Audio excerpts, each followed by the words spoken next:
Hello and welcome to Let's Make a Character. I'm Paul Stefko, and here's how it works. I get input from you guys out there on the internet about a RPG character that I'm going to make live here. This week I decided I was going to make a superhero character, and I put polls up on Twitter and Google Plus asking people what kind of character I should make. And here are some of the results. So first thing I said was, what system should I use? And the choices I gave were Monty Cook Games Cypher System,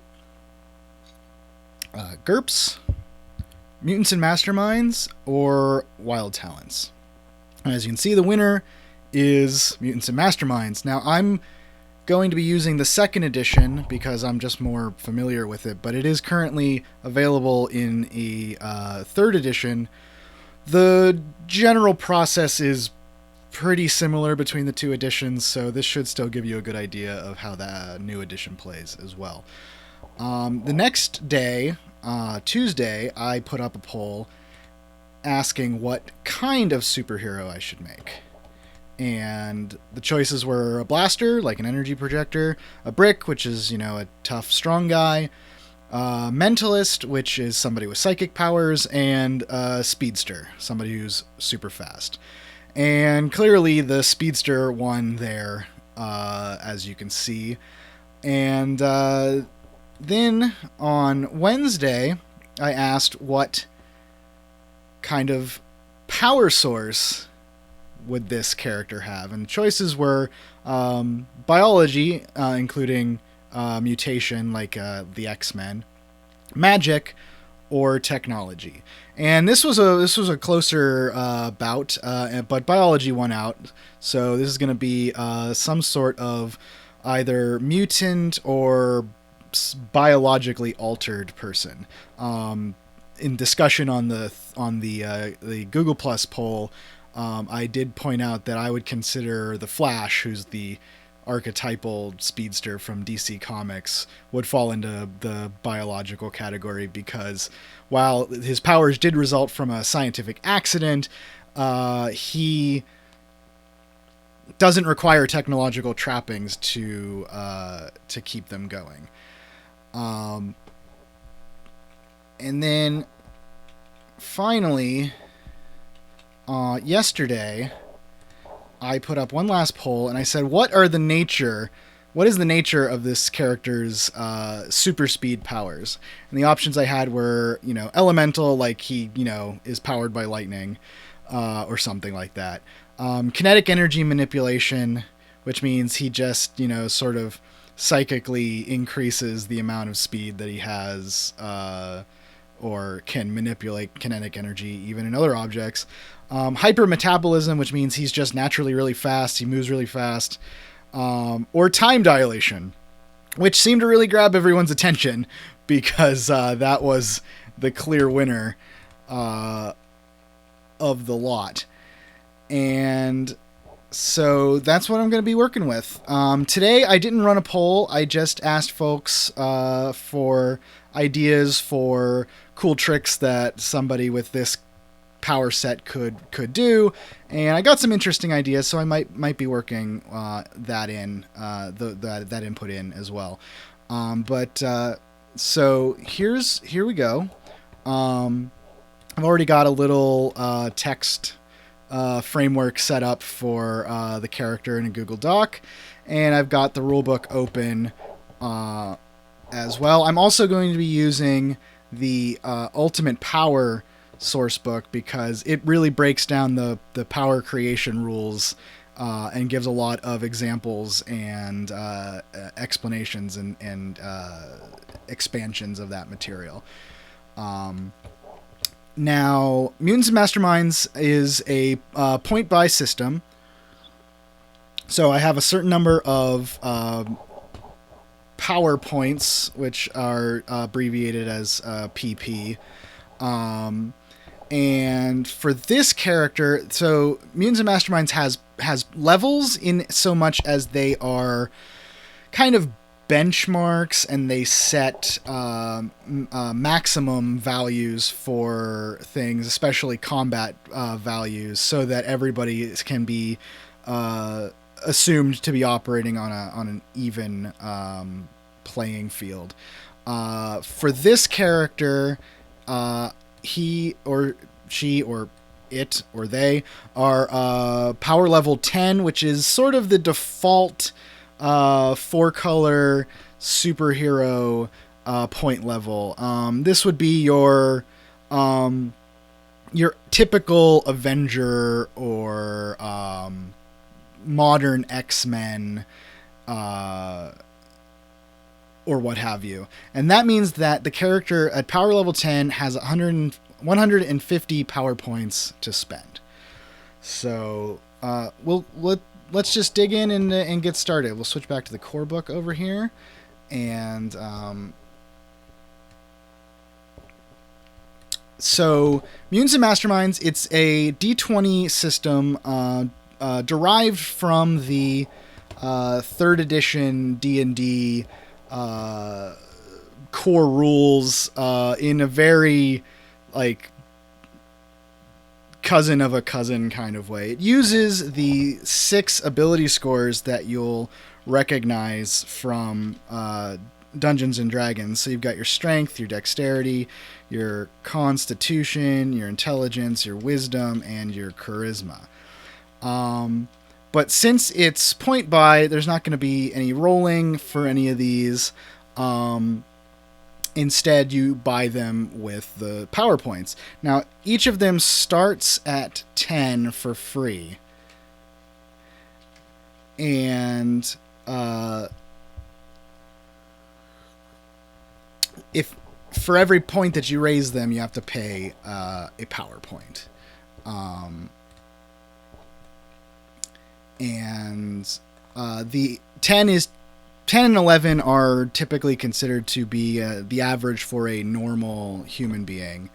And then it can go up from there.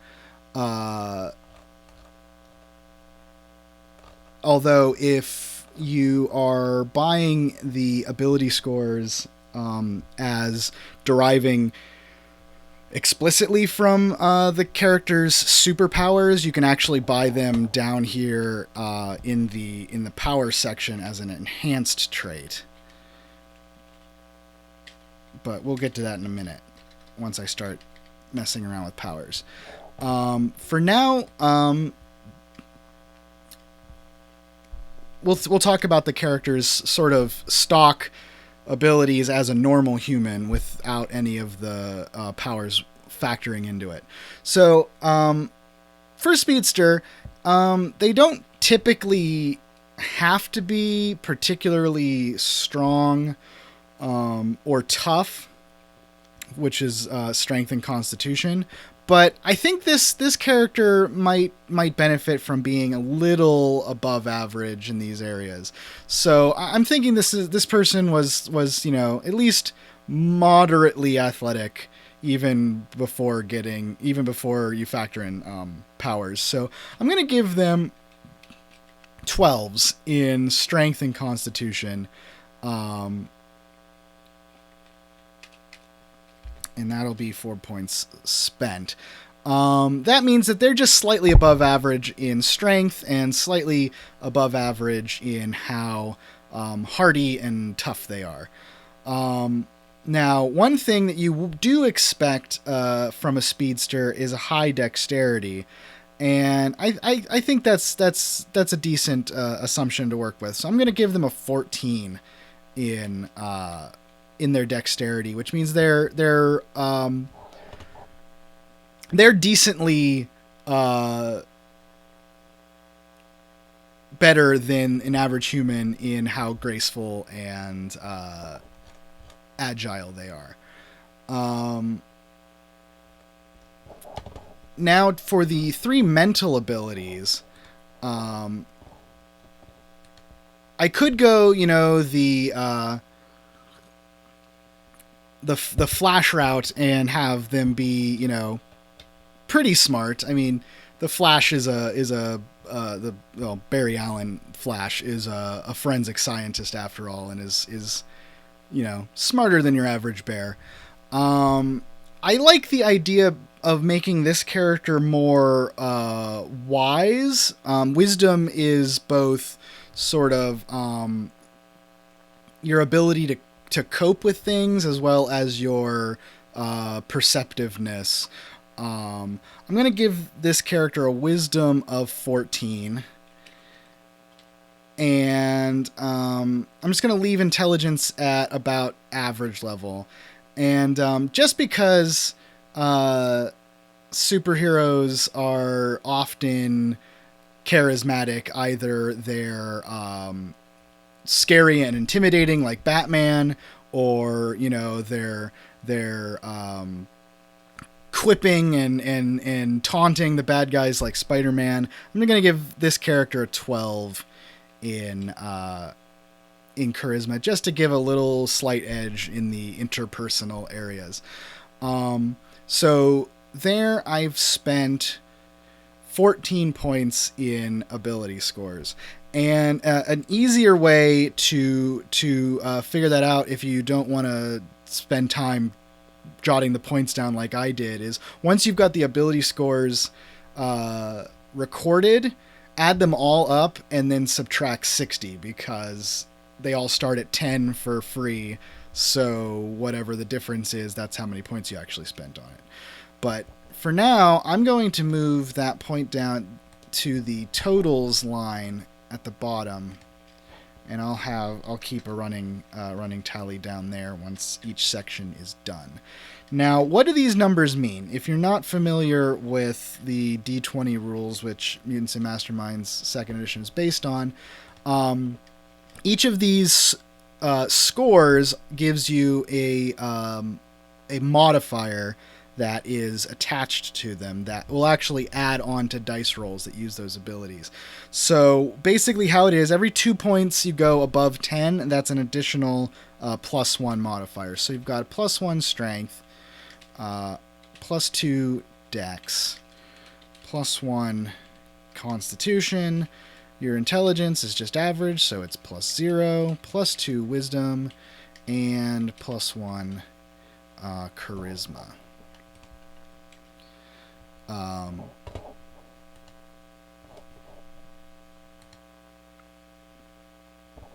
All right, had something pop up on my screen. I wasn't sure what it meant. So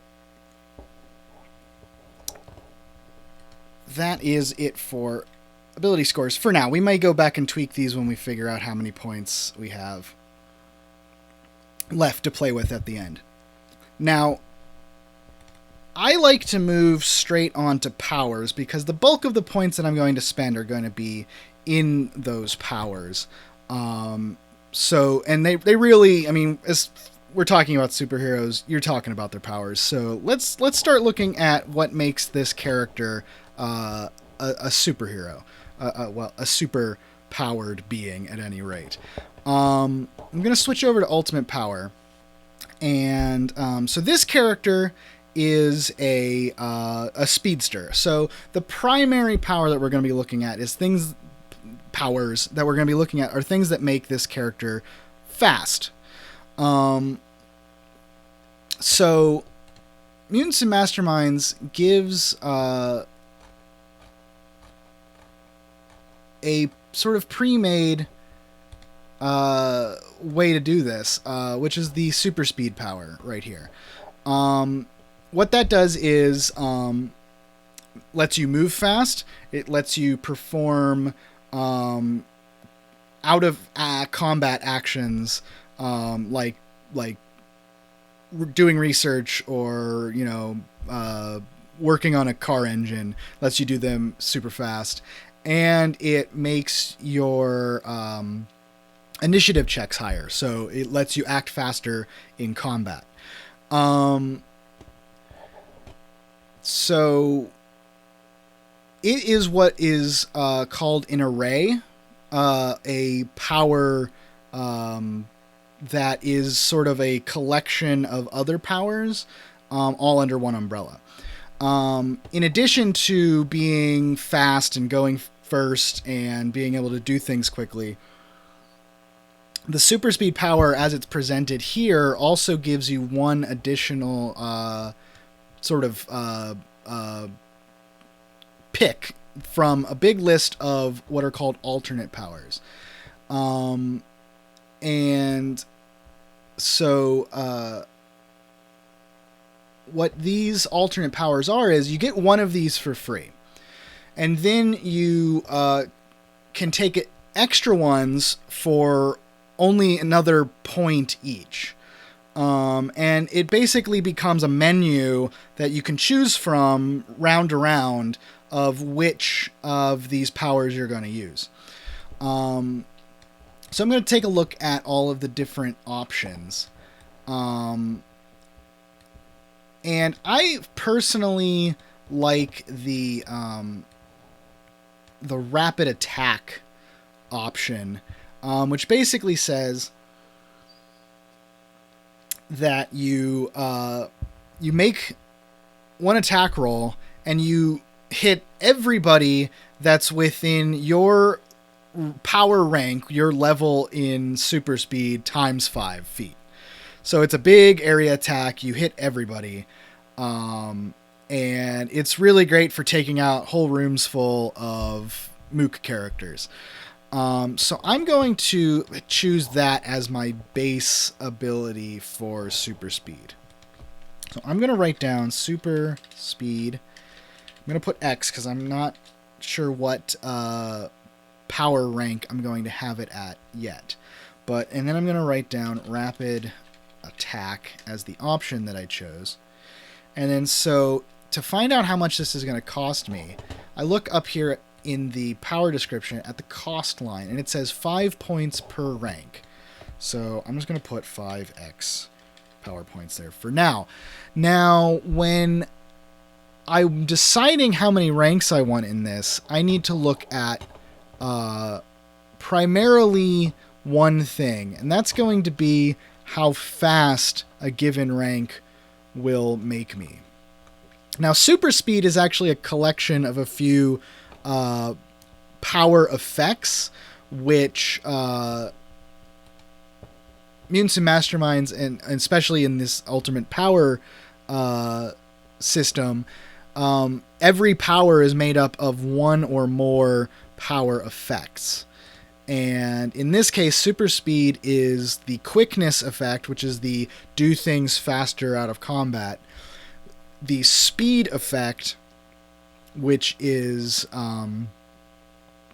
actual physical movement, specifically running along the ground. It also throws in the improved initiative feat at each level, but that's not really that important. And then finally it adds an array, which is what I chose the rapid attack to represent. But so I want to look at the speed effect and figure out just how fast I want this person to this character to be able to run. So this table here I look at and I decide how fast I want to go, and then that tells me how what rank I need to take it at.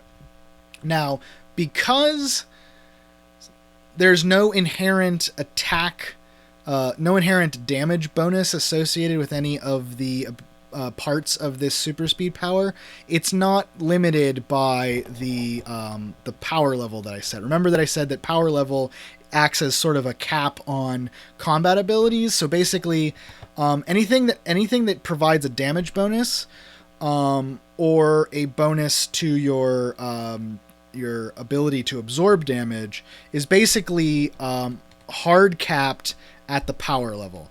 There are some rules that allow you to shift that up and down. I'll talk about that later if it becomes relevant. But basically, just for now, think if it causes damage or it prevents damage for you, you're capped at 10.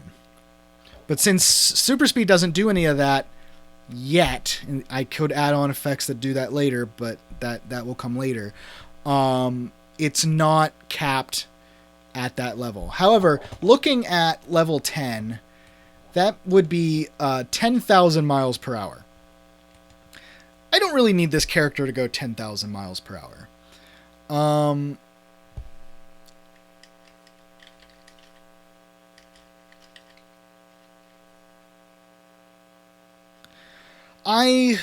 I'm okay with this character only going 2,500 miles per hour. That seems reasonable to me. That's really fast. I'm not even sure how fast that is. It's really fast. So I'm gonna say that this character has 8 ranks of super speed. So that means that super speed costs me 40 power points. And just so we know that these are powers, I'm going to bold them because that's what you do. So that means that I can run at 2,500 miles per hour. I'm just going to make a note of that. And it also means that my rapid attack will hit everybody within 40 feet of me. That's a nice big area that I can hit in one action, basically. But let's go back to super speed and see what else they recommend or give suggestions for going along with this. So there's the whole list of alternate powers, all of that stuff. Then there are things called associated effects, which are typical powers that are found with alongside this power but aren't actually part of it. So things like enhanced defense, which is just making you harder to hit in combat. Immunity to things like friction or vertigo are typically found in these characters. Protection is adding to your ability to withstand damage. And then they have effects like wall running and water running. So that's your classic running up the side of a building or running across a lake because you're just going so fast that surface tension doesn't have enough time to break under your feet. This character is a time manipulator. They're not running fast in the same way that the Flash is running fast. What they're doing is they're altering the rate that time flows for them relative to how it flows for the rest of the world. And that just ends up looking like super speed. So I don't think either of these are necessarily appropriate for this character. In fact, none of these are really jumping out at me as being appropriate for this character either. But I do have some ideas for other things that this character can do. So this character is a time manipulator. And like I said, they change how time flows for themselves and for everyone else. Typically, they do that by just affecting themselves so that they are moving a whole lot faster than the world around them, which means that everyone else sees them going super fast. But what if they could turn that around? What if they could alter how time flows for other people in certain ways? One thing that could be that you could do with that is to basically focus it on one person and slow time down for them so much that you just freeze them in place. So they actually give a time stop power in Ultimate Power, and it's basically the ability to paralyze someone by freezing time. And the problem with how it's given here is that it's actually an area effect. So you basically throw out a bubble of frozen time. That's not really what I want to do. But let's go back and take a look at the paralyze effect that this is based on. Remember I said that it breaks down everything into effects. So here's the paralyze effect. So the way these are described is a little a stat block for each effect. So it's an attack, obviously, because it does something to inconvenience or harm another character. It takes a standard action. It's an active power. Now, it starts with a range of touch, which means they actually have to be able to touch the person.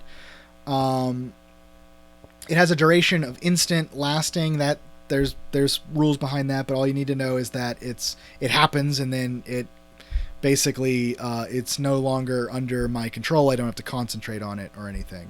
The saving throw for it is will. So like in Dungeons and Dragons 3rd edition, you have saving throws. You've got your fortitude, you've got your reflex, and you've got your will. So that's, how tough you are, how nimble you are, and how willful you are. Mutants and Masterminds actually adds a 4th save called Toughness, which is actually blocking direct physical damage, where fortitude is more about shrugging off poisons and diseases. But in the case of Paralyze, it's a will saving throw. It's staged, which means that there are effects, additional effects if you fail by more points than just failing. And then it gives the cost, which it starts at 2 points per rank. So I like the idea of this sort of time stop as a single target focused effect. So I'm going to put down Paralyze, and again we'll say X for now.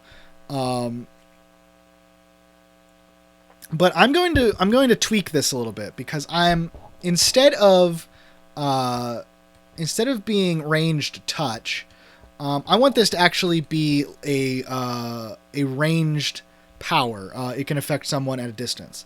And in fact, I'm going to, instead of making it just ranged, which means I actually have to roll an attack roll to hit them, I think I like the idea of just being able to look at them. If I can perceive them, then I can sort of focus on them. So I'm adding what's called extras to this, and I am going to make it range perception. Now I'm going to go to the power modifiers section and find the description for range. And so here we see an effect has a range of touch, ranged, or perception. And then increasing it by 1 step is a level of the extra. So going from touch to perception means that it is 2 steps. So what that means is, and going back to Paralyze, it starts out at 2 points per rank. Each level of that extra that I put on adds an additional point to the cost per rank. So adding 2 to the range means that the cost goes from 2 points per rank to 4 points per rank. So I'm going to put 4x there in the cost until we figure out what level this is going to be at. And basically that's the only thing I want to do to tweak this. So I'm just going to leave it there. And now we need to think about what level we want to have this in. Now, the first thing I'm going to do is, remember how in Super Speed that rapid attack I said was basically what's called an array, which means it's a menu of options. I'm actually going to make this Paralyze effect part of that array. And so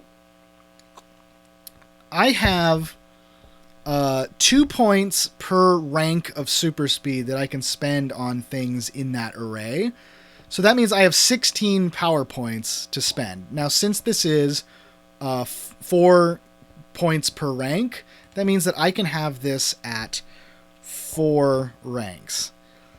Now, what that means is the person that is making the saving throw, their will saving throw, the number that they need to beat will be 10 plus my ranks. So it'll be 14.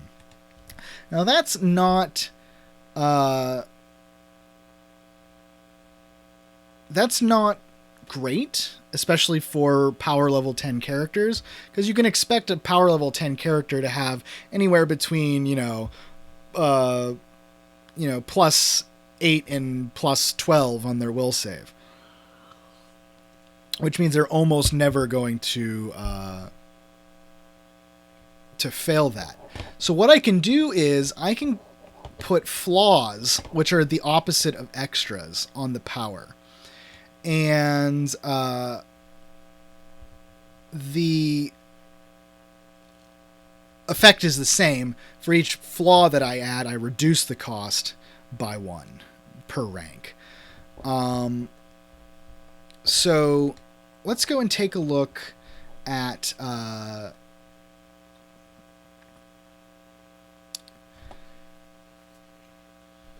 the tiring flaw.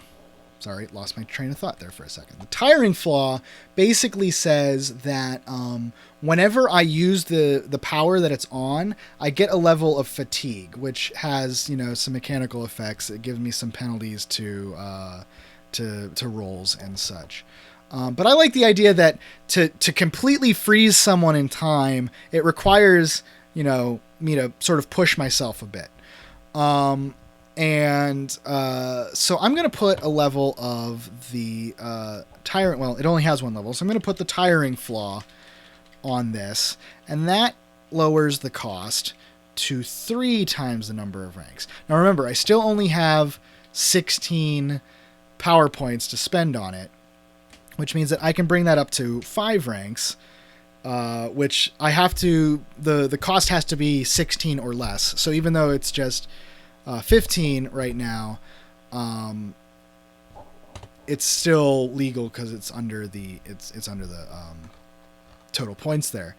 Now, if I want to bring that down even some more, I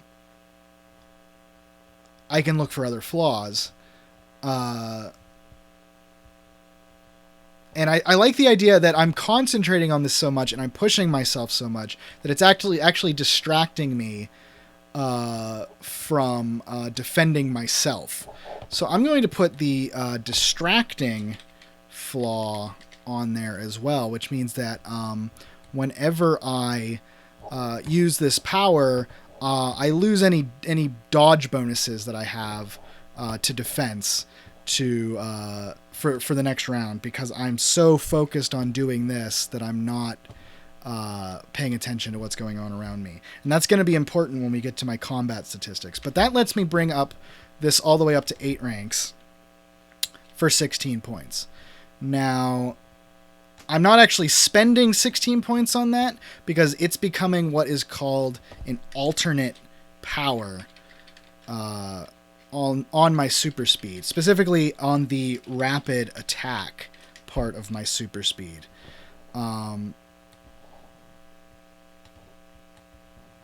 Which alternate powers only cost 1 point.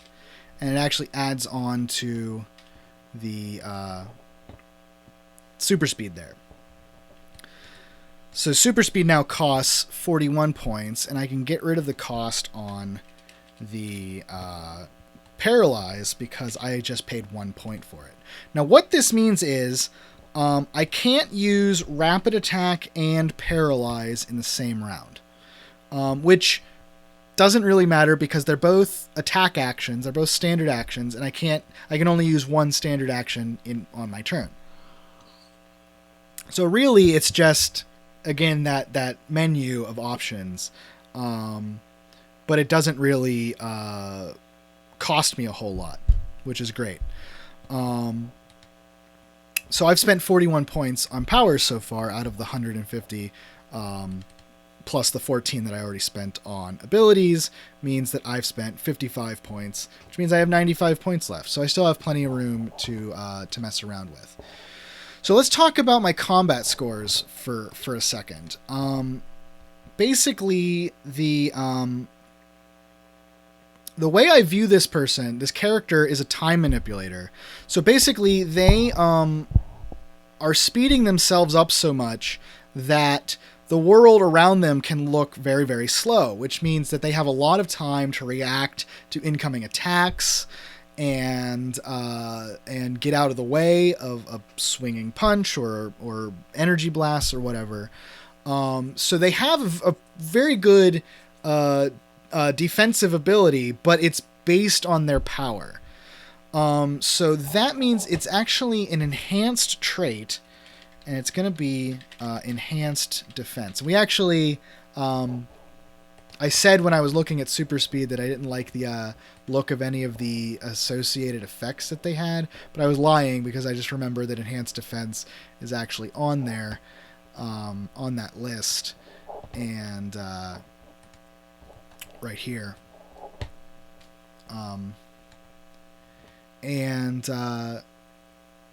In fact, I'm not going to do enhanced defense. I'm actually going to do enhanced dodge. Now remember I said this distracting flaw on the paralyze will be important because a lot of my defensive ability is going to be coming from this dodge bonus.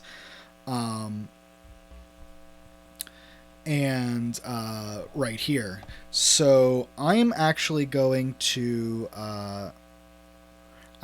give this guy a lot of enhanced dodge. But first I'm going to decide on how much legitimate combat training this character has. And the two numbers that represent that are your attack bonus and your defense bonus. Now these each cost, if you're buying it straight, which means that it's actual combat training that's always good, even if your powers have been nullified by the supervillain or whatever, because you've legitimately trained how to fight. Each level of these, if you have legitimate training, costs 2 points per level. So I think this character has had a little bit of combat training. They rely primarily on their powers, but they have trained, with other heroes or whatever to be able to fight on their own. So I'm going to give them +2 in each of these for a total of 8 points in combat training. So what that means is, even without any superpowers or anything, I've got a +2 to hit, and I've got +2 to my defense value, which starts at 10 and goes to whatever modifiers you have from there.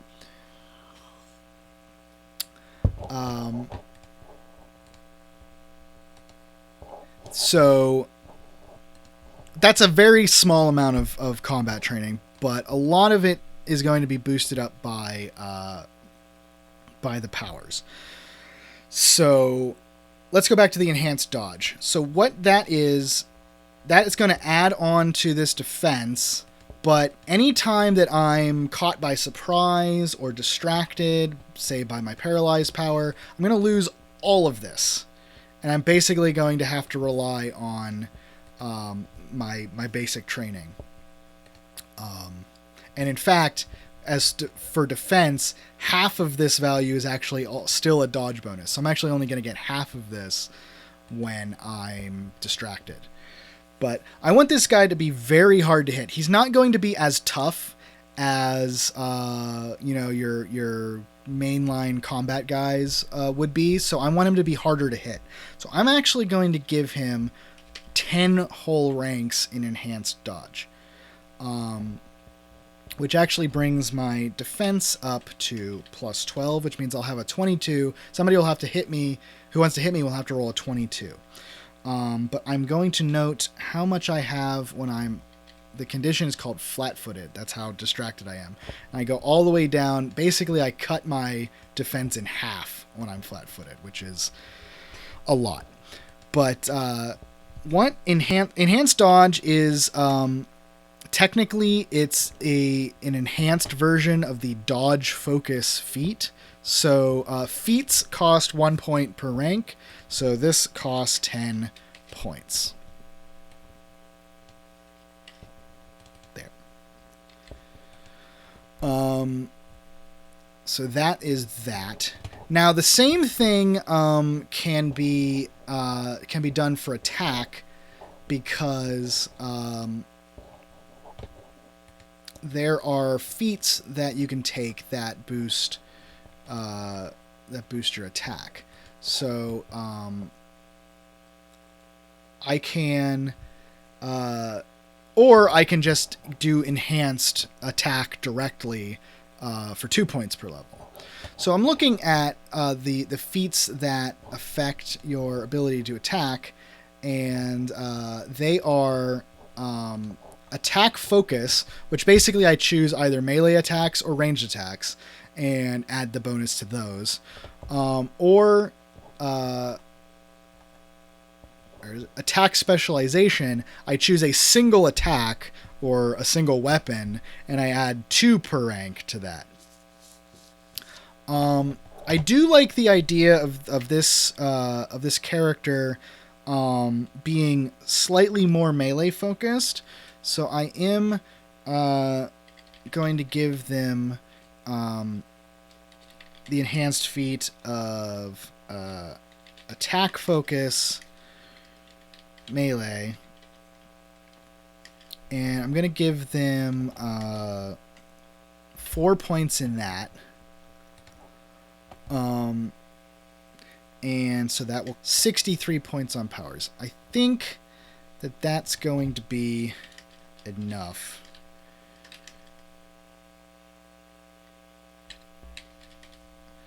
For now. That's almost half of what I had to play with. Just a bit under half of what I had to play with. Enhanced attack normally. I'm going to give them 4 levels of that. And that's going to cost 8 power points. So that means that I have spent 41, 51, 55, 63 points on powers. I think that that's going to be enough.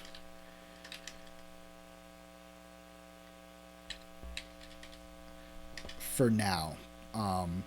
That's almost half of what I had to play with. Just a bit under half of what I had to play with in total. So I'm just going to stop there for now and take a look at everything else.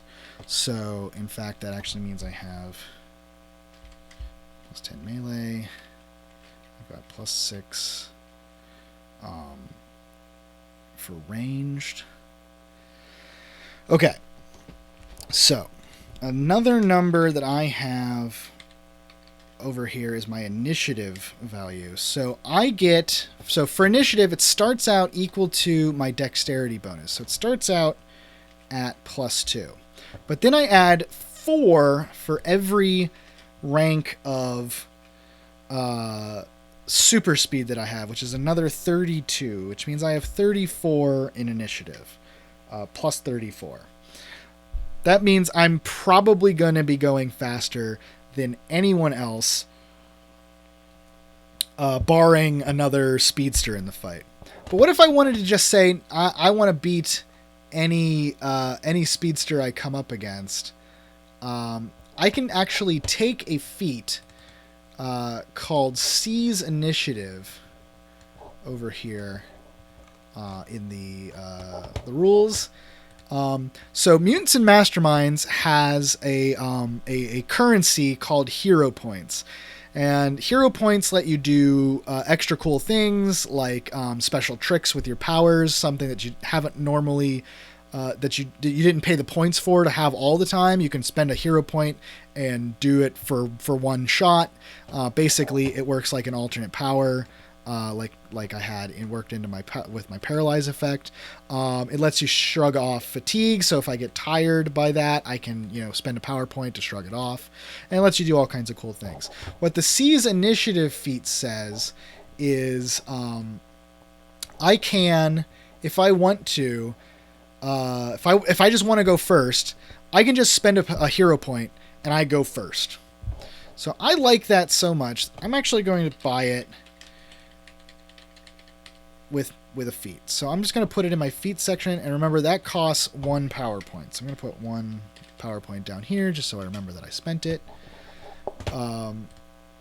So I have a plus 34. if I want to seize initiative, instead of rolling, I just say, no, here's my hero point. I go first. If anybody else has that feat and also spends a point, then we roll off against each other, but we all still go ahead of everybody else. So that's what I have there. Just because it's a nice speedster thing. As for I'm just going to fill in some numbers on my saving throws because they get a few things for free. The Fort gets your Constitution bonus, Reflex gets your Dexterity bonus, and Will gets your Wisdom bonus. And then Toughness also gets your Constitution bonus. So I have a +1 Toughness bonus all the time. Now, remember how I said that your ability to deal damage and your ability to take damage are capped by your power level? Well, there is a rule that lets you flex that cap a little bit, and it basically says is that your toughness bonus and your defense bonus average out to 10 to the power level. So in this case, they average out to 10. So that means I can have a +12 defense bonus, but my toughness bonus can't go above +8. Now remember I said this guy is going to be hard to hit because he's not as tough as everybody else. So what that means is I probably want to find a way to get this up to that maximum of +8. Now, one way that I can do that is to just wear armor. And armor is found in... so there's two ways to get it. One, I can build it as a power. But the easier way for this guy is to just say that I have some sort of armor built into my costume as equipment. Equipment is purchased with the equipment feat. Each level of the equipment feat gives you 5 equipment points to spend. But all of that equipment is not really like plot protected. It's expected that you're gonna, lose it or have it destroyed pretty regularly. But I like the idea of having most of my ability to absorb damage coming from just having armor in my suit and not having it be super cool like Iron Man style power armor. So I'm going to put a rank of equipment as a feat. I'm going to buy that. And that means that I can buy... I'm going to buy an armored jumpsuit, which gives me +3 toughness and costs 3 of those equipment points. So basically my my superhero costume is an armored jumpsuit. And so that brings my toughness up to half of what I want it to be at.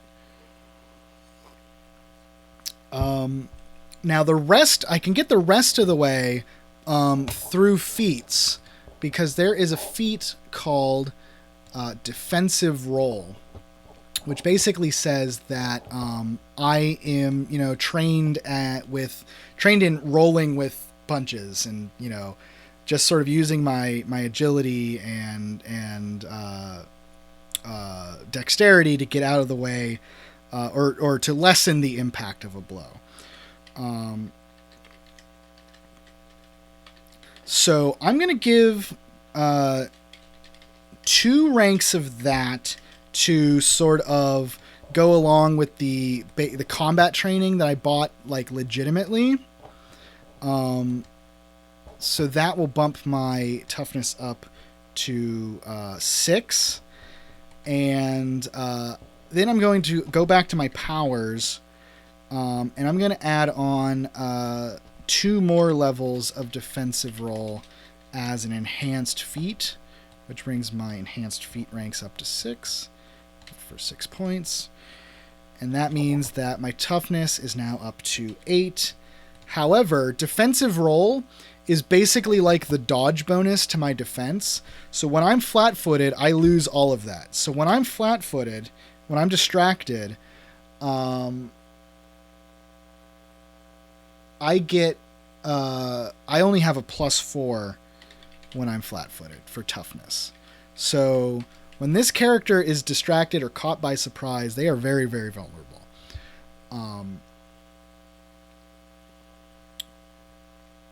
But hopefully, with the ability to manipulate time around myself, that won't happen a whole lot. So I've spent 4 points on feats. So I'm just going to move that down here. I don't need to put those abbreviations in there. So let me just do some quick math. 14 plus 4 plus 63 plus 8.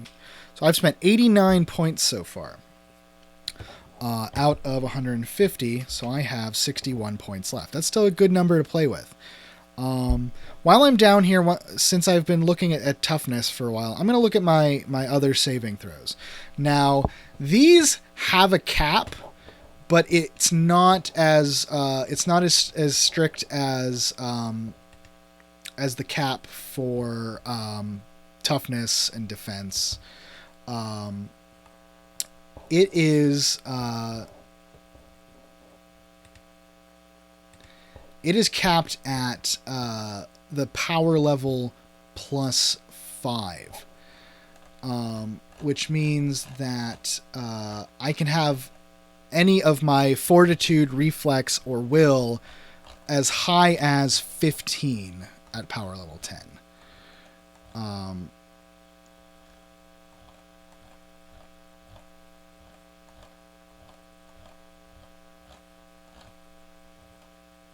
And if you're, if I'm looking for the, here they are. Yeah, power level +5. So that means I can get them up to 15. I don't need to go that high. Remember that the average bonus on things that make me roll saving throws at this level is going to be 10. So if I get these up around 10, I'm going to have, a 50-50 shot of making any given saving throw. So I want to get these to around 10, but if I, am up a little bit or down a little bit, that's fine.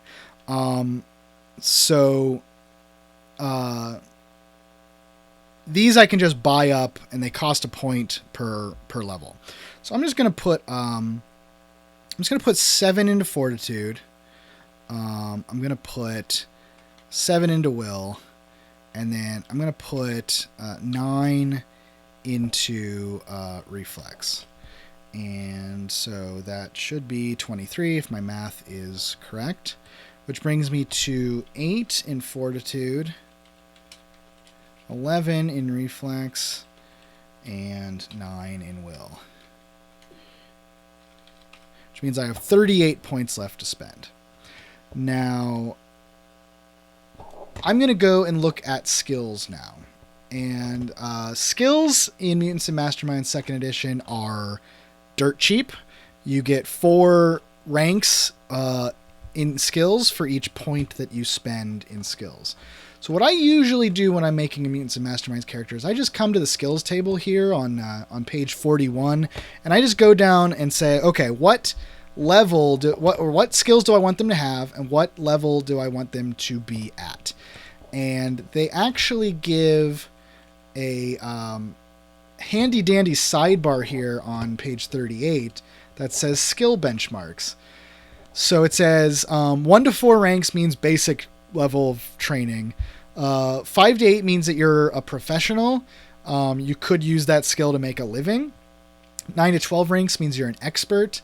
You're generally recognized as having superior knowledge in that skill. 13 to 15 ranks means you're basically a master, and then anything 15 or anything above 15 means that you're basically one of the best trained people in the world at that skill.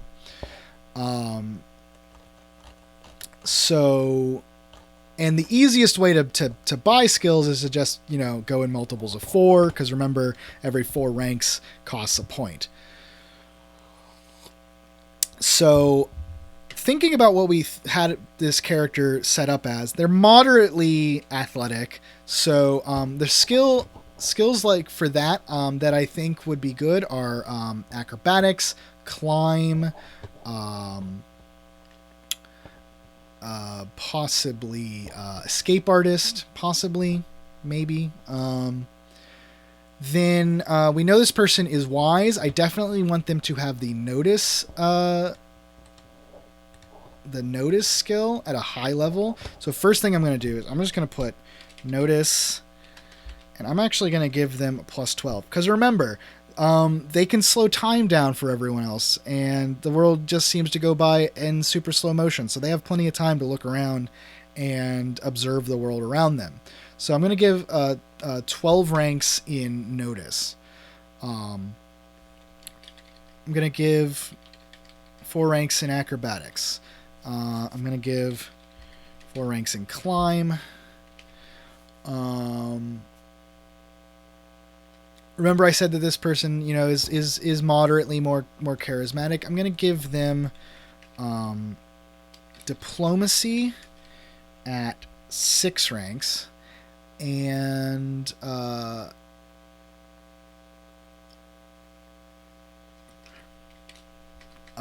going to give them bluff at 6 ranks. I am going to give a little bit in investigate. I'm going to give more in search. I'm going to say that they're professionally good at searching. And I'm going to give them a little bit in stealth, because everybody needs to be stealthy sometimes. So those are good for now. Now, you know what? I'm going to give 4 ranks in sense motive. So let me just add those up.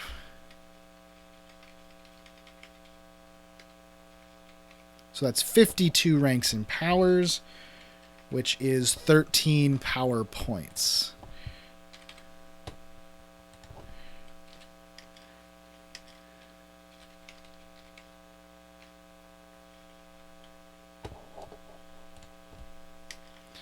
So let me just compress those, get them out of the way. Now each of these will also get the appropriate ability score modifier. So acrobatics will be dex, bluff and diplomacy will be charisma, climb is actually strength, investigate is intelligence, notice and search and sense motive are wisdom, and stealth is dexterity. But I could put those in parentheses after and get the total bonus, but I'll just leave that for actually transferring to a character sheet if that ever, was a thing. One thing, I only spent 3 of the equipment points, so I'm going to go back right now and take a look at the equipment chapter again and grab 1 or 2 extra things. So for the general equipment, I like the idea of them having a comm link, like a little earbud radio or something that lets them stay in communication with everyone else on their team.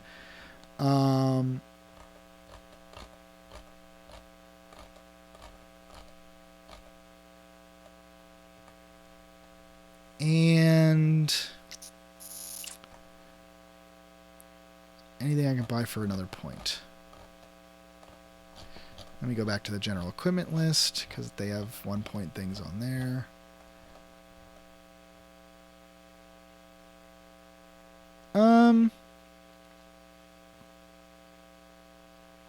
what the heck, night vision goggles. Because there's nothing in this character's power set that says that they'll be particularly good in the dark. So there's my 5 points of equipment. And that's good to go. So, how many points have I spent total? I have spent 125 points. That's a nice number, which means I have 25 points left to spend. Now the question would be, where do I want to spend those? Well, down here I've got a nice solid attack bonus, but for now I don't actually have anything that does damage. All I have is my piddly little unarmed attack, which does my strength bonus in damage, so I have a +1 attack. I want to get this up as close to 10 as I can. Because again, damage and attack are one of those things that are paired just like defense and toughness are paired. So they have to average, or they're allowed to average to 10. So I want to get my damage as close to 10 as I can. And the best way to do that is to actually take a power. So let's go back over to Ultimate Power and go up to the damage effect, which is right here. So here's how this works. It starts out, it's an attack. It takes a standard action.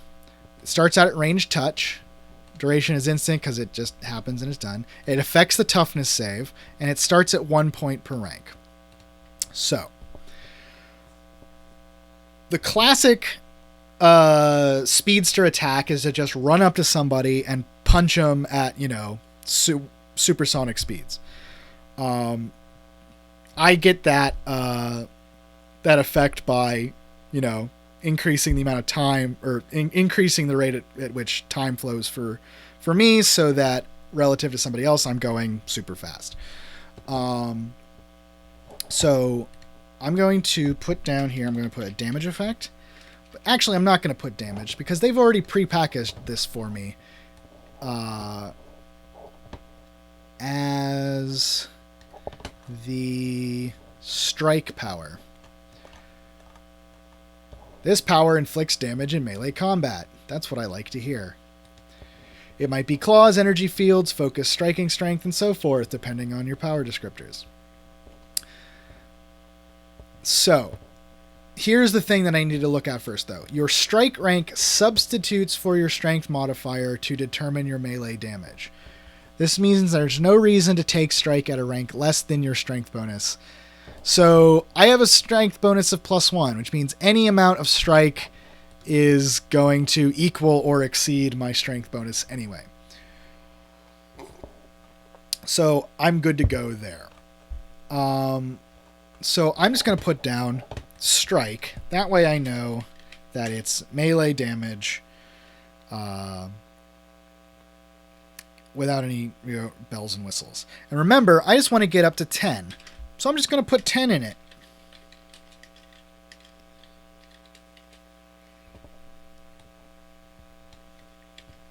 Easy peasy, lemon squeezy. So that brings my my damage up to 10. I'm going to make sure I note that that's with my strike power. I don't have, if I just pick something up to throw, strike is melee, remember. So if I'm trying to do something at range, I can throw things and it won't be that, won't be that awesome. Actually, I think my math was off a little bit. Let me just double check. Yes, my math was off by 2 points because I forgot that I added in the extra feats in my enhanced feat up here. So I'm actually at 75 points spent on powers now for a total of 137 points spent, which means I have 13 points left to play with.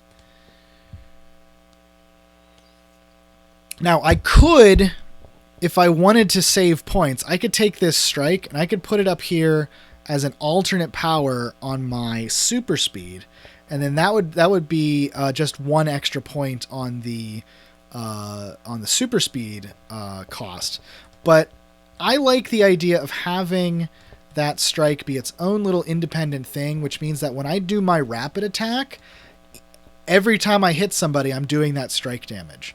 If I had made it an alternate attack on that, I would only be using my +1 unarmed bonus when I did my rapid attack. And that probably wouldn't take out anybody except the very weakest mooks. But this way, when I do rapid attack, I'm going around, I'm swinging, I'm rolling a +10, and anybody that I hit with that +10 takes +10 damage.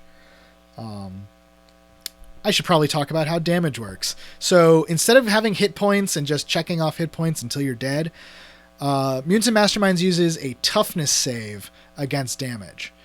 And the difficulty of that toughness save is 15 plus whatever the damage bonus is on the attack. So whenever I hit with my strike, they have to beat a 25 on their toughness save in order to take no damage. Now, it's a staged effect, so if they fail, but just barely, they're only going to be what's called bruised, which just is sort of a cumulative penalty to future saves. So there's a bit of a spiral, meaning the more damage you take, the more likely you are to take damage in the future. And eventually you'll fail by enough that you start to be stunned and, seriously hurt, and then eventually just knocked out or killed if you're in that sort of campaign.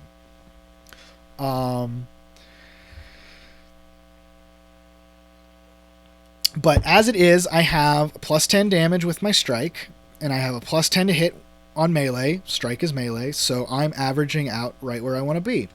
If I'm just picking up random objects and chucking them, I'm only rolling +6 to hit, and I only have +1 damage, which means I don't want to be doing that because it's not worth my time.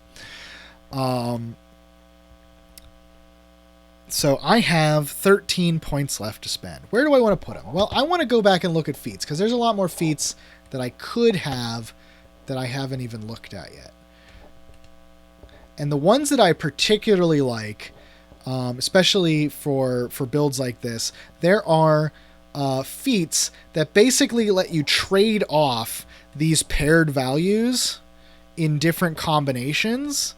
So attack and damage, defense and toughness, and then there are ones that let you trade off attack and defense. So the first one I want to look at is accurate attack, and that says that one lets me trade. It lets me trade damage down for extra attack. So that can represent, this character taking their time, the time that they've massively inflated, and really lining up the punch. It doesn't do as much damage because they're not going as fast, because they're really making sure that it connects. But I like that, so I'm going to take accurate attack.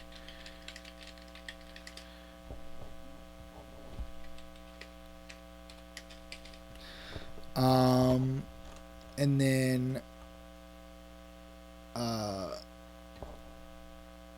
all out attack is the same thing, but it moves, it shifts from defense into attack, which I also like. I have a high defense, so I have a lot of points that I can play with there. And if I'm going up against people that aren't particularly high attack bonus and opponents, I can afford to dump down some of that defense into attack. So I'm gonna put that in. That's another point. Scroll through all the stuff. I don't think this character needs to be particularly attractive.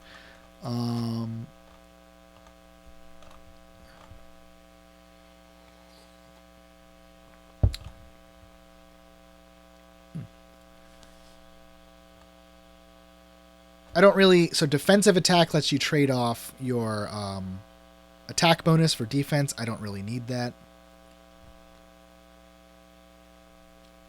Ooh, one I do like down here, elusive target.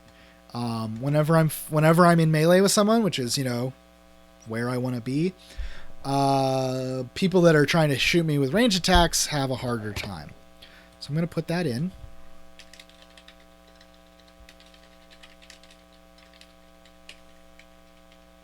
basically what I'm doing here is building this guy's, per individual fighting style.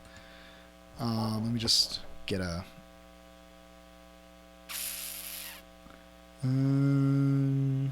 I could take fast overrun because I'm a speedster character, but that doesn't really seem to fit this guy's idiom.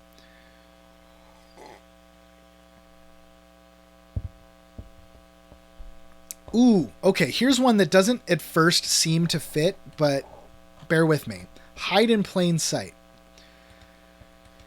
So this is normally for your Batman type character, which with the whole, you turn around for a second and he's gone.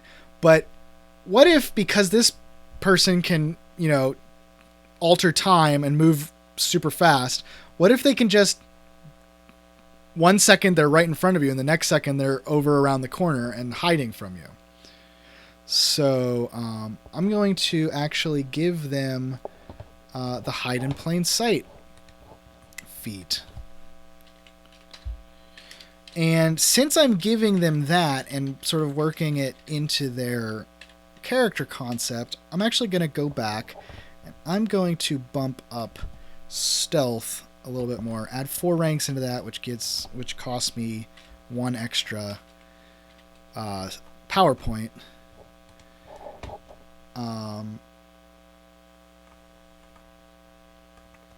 Just scrolling through here.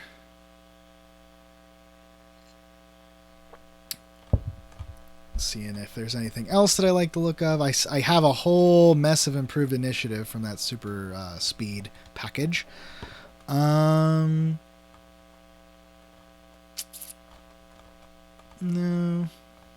Oh, move by action. I definitely want to take move by action. Normally, you can move, but if you want to attack, you have to stop moving. But with move by action, I can just run past someone, and smack them and then keep running. So I'm going to take that.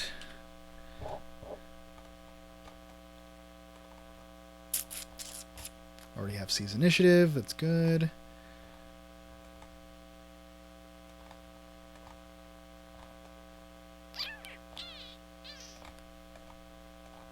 Yeah, I think that's good for feats. So let me just add that in.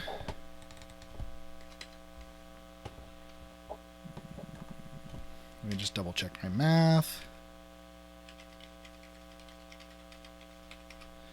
Okay, yeah. Yep. Okay. So I have 7 points left to spend. So I was thinking earlier that so this guy's whole thing is speed up the rate at which time affects them. In order to emulate super speed. But that means that they're going to be aging really fast. So what I'm going to do is I'm actually going to go back to ultimate power. I'm going to go to... There's a power called... It's actually a power effect called immunity, which makes you immune to things. Like right here at 1 rank, aging. So that means that this person doesn't age because they've mastered the flow of time around themselves to such an extent that they no longer physically age. And that costs 1 power point, which is great. It's usually, for 1 rank, it's usually not a huge, combat effect. It's like, oh, I can't, I can't be aged. I'm immune to poison, that sort of thing. So that is a point. I have 6 points left to spend. So I think it's time to go back and look at more options for my super speed array. So I've got my rapid attack. I've got paralyze. So paralyze, we're saying, represents freezing somebody in time, slowing time down so much that they can't move. But what if you're speeding them up? What if you're rapidly aging them, basically?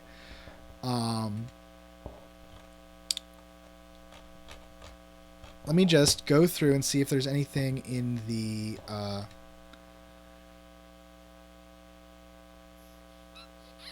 no, age shift looked promising, but it's actually not what I was thinking of. So here's what I'm going to do. I'm going to go to the drain power. So drain basically says that you reduce the levels of one or more of the target's traits.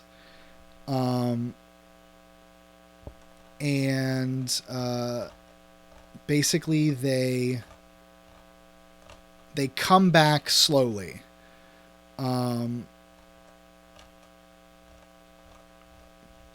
So what this could represent is an attack that super ages them, but there's some sort of, comic booky explanation, of the timeline straightening itself out or whatever, so that they slowly return back to their normal age. So what I want to do is,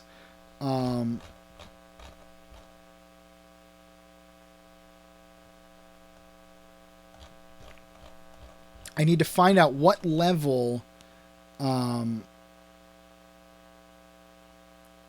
want it. So the cost of drain varies based on what you're affecting.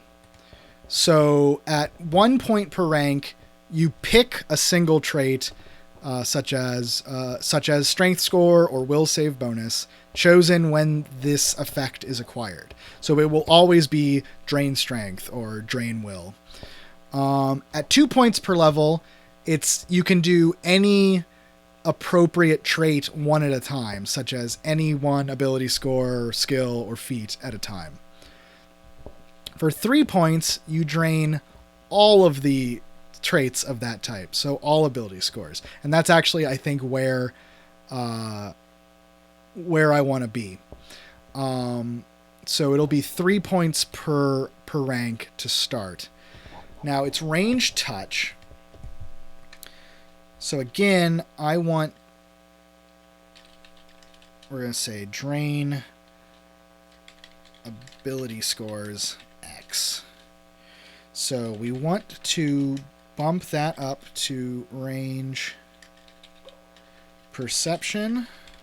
So that's going to increase the cost from 3 to 5 per rank. That's a lot. How can we toy with that? Well, first, we're going to put the same flaws on it that we put on Paralyze, because it's basically the same thing, only in reverse. So it's going to be distracting and it's going to be tiring. That's going to bring it back down to 3.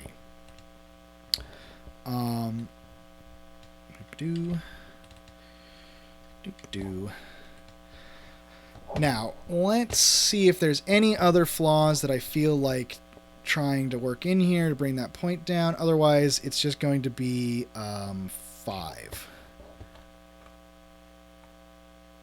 Okay. So I'm going to point out there's the fades trait that's already worked in to drain.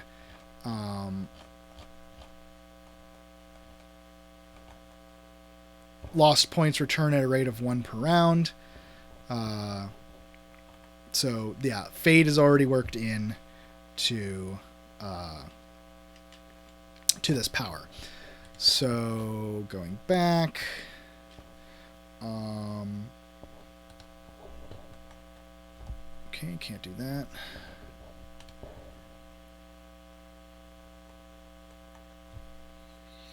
Sorry, I know the system pretty well, but I still need to read things sometimes. What does feedback do?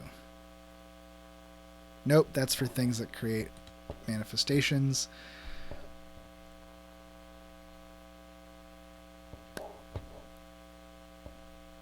Nope, I think that's just going to be it. I think it's going to be 3 points per, so it's going to be drain 5. So what that means for this particular power is if I can perceive them, I can affect them. They get a fortitude save against a 15, and if they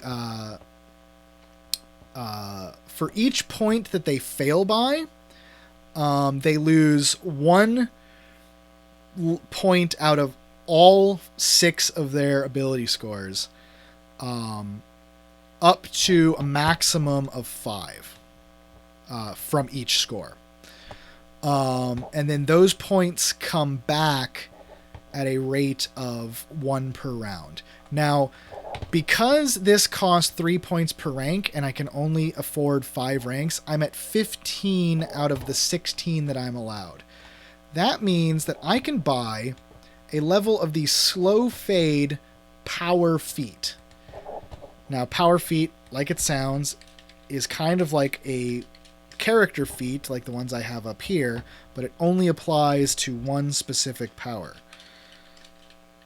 So what this means is each level of slow fade that I take moves the time at which the points return up the timetable. So I'm going to go and show you the timetable.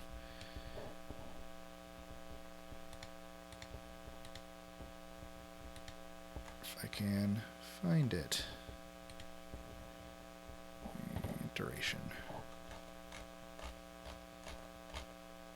Progression table, extended range table, timetable. So,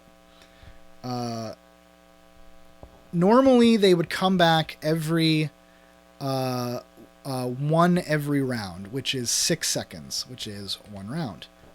But buying 1 level of slow fade bumps it up to 1 minute, which is 10 combat rounds. So, and that costs an additional 1 point. So it actually becomes 3 times ranks plus 1, or 16, which doesn't actually cost me 16 because I am buying it as an alternate power on my array.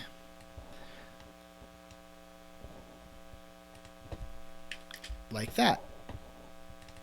Which bumps this up to 42 points, bumps this up to 78 points, and means that I have 5 points left to spend. So what I'm going to do is, because this character has the ability to manipulate time, I'm going to give them a superior sense of the flow of time and like temporal anomalies. So what that means is I'm going to give them the super senses power. I don't know how many ranks it's going to be just yet because I'm not sure. It can't be any more than 5, obviously, because it costs 1 point per rank and I only have 5 points left. But the first thing I know I'm going to do is give them the time sense super sense. You always know what time it is and can time events as if you had an accurate stopwatch. So I definitely am giving them that. And that costs 1 rank.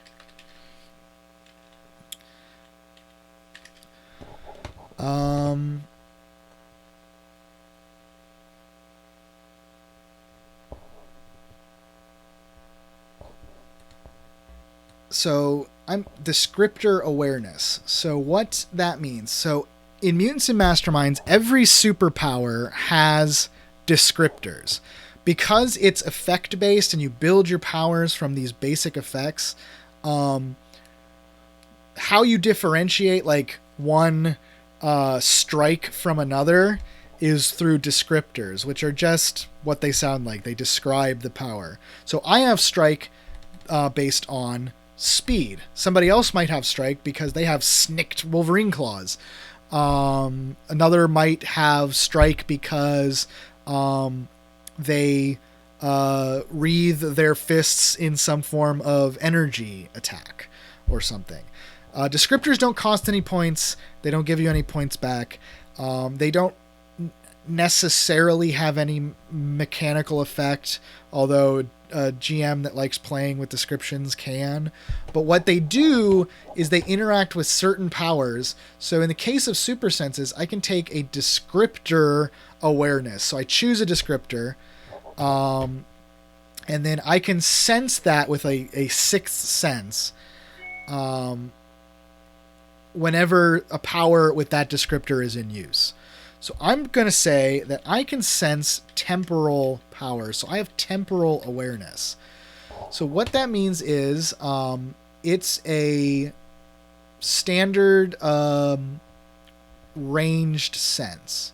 So that means that I can detect things with my notice skill, and the further away they are, the harder it is. So I take a -1 to my notice skill for every 10 feet away they are. And that's, at that level, it's just 1 rank. I think that I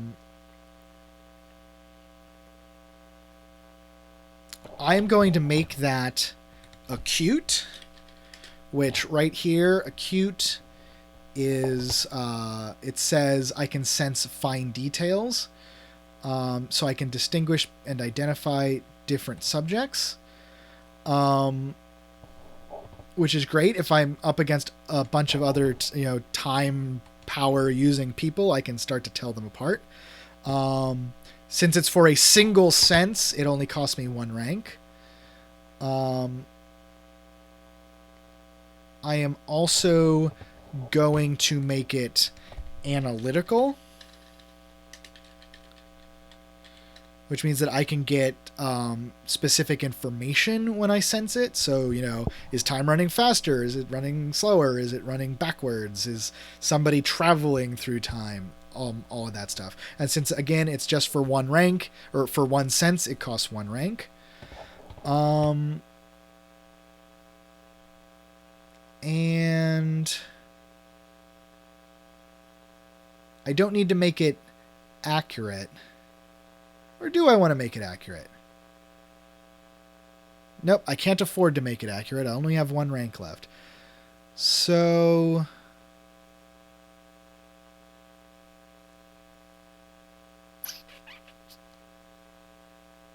I'm going to make it radius so that I don't have to be... So right now, it's just, whatever is sort of in a cone ahead of me. Anything that's behind me, I couldn't sense. So I'm going to make it radius. So all told, this is 5 ranks of super senses, which costs me 5 power points.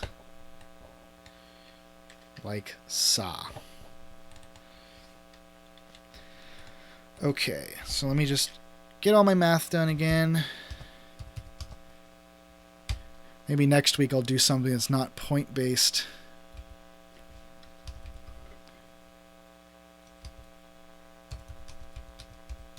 Okay, so I've spent 82 points on powers.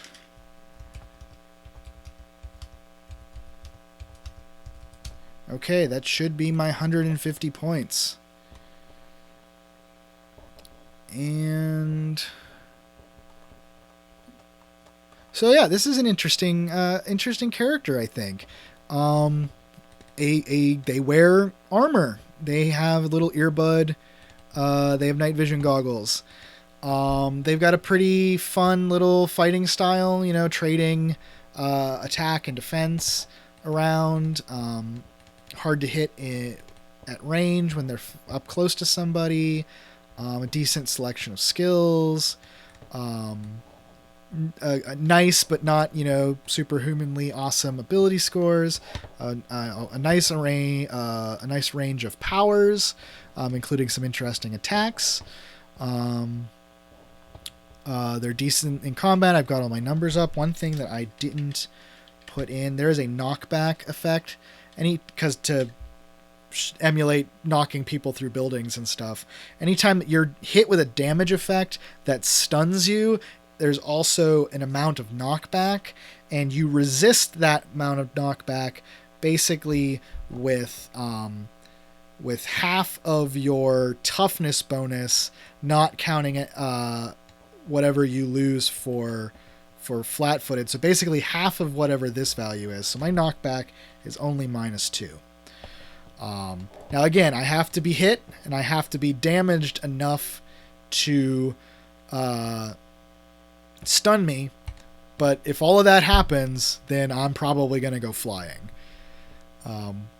If and when I come to, I can zip back into the battle, but until then I'm a ways away.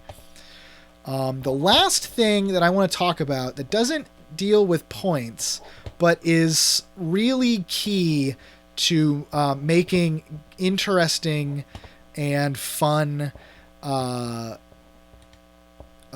characters in Mutants and Masterminds are your personality traits, and particularly your complications. Complications are how you earn more hero points.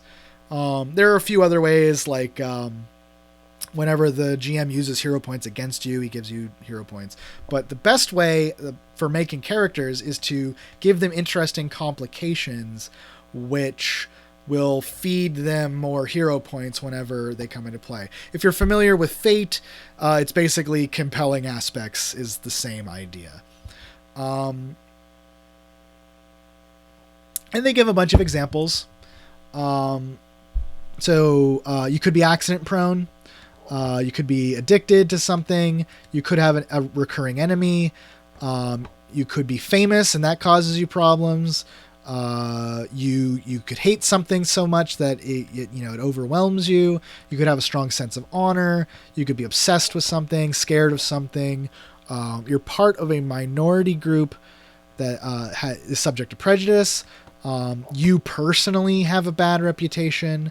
You have responsibilities. This is the classic Spider-Man, Aunt May, Mary Jane, I've got to help Aunt May move, and I got a date with Mary Jane, and the rhino's attacking or whatever. Rivalry. There's somebody else that isn't really an enemy of yours, but you want to show them up. You've got some sort of secret. You just got a bad temper. Anything like that. Since I don't have like a campaign in mind for this character, and I don't know who everybody else is, it's pretty hard for me to pick complications, but I like the idea of responsibility, where this is a character where even though they can, speed up and slow down time however they want, they can't be in two places at once. So I think if I were going to pick complications for this person, I would definitely go with responsibility. And then depending on the campaign, I might take prejudice if this, because this person gets their powers from biology, so they could be a mutant. So it could be, a world that hates and fears them sort of thing. But other than responsibility, I would probably want to know what the parameters of the campaign were before I chose anything else. But as it is, that is a complete character for Mutants and Masterminds 2nd edition, a time manipulating speedster. I don't have a name for them because that's always the hardest part, I think, of naming a superhero. But I'm just alphabetizing these because I am sort of anal like that. And this is actually the stat block format that they use, so there we go. But yeah, thank you for joining me on Let's Make a Character. If you enjoyed the show, you can follow me on Twitter at Paul Stefko. on Google Plus. You can find me at Paul Stefko. If you really liked the show and want to support it, you can find me on my Patreon campaign at patreon.com/Paul Stefko. Make sure to hit the like button, favorite, follow, subscribe, whatever they call it, wherever you're watching this.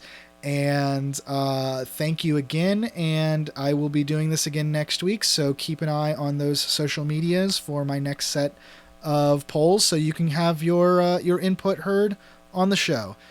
Thanks a lot, and I'll see you next time.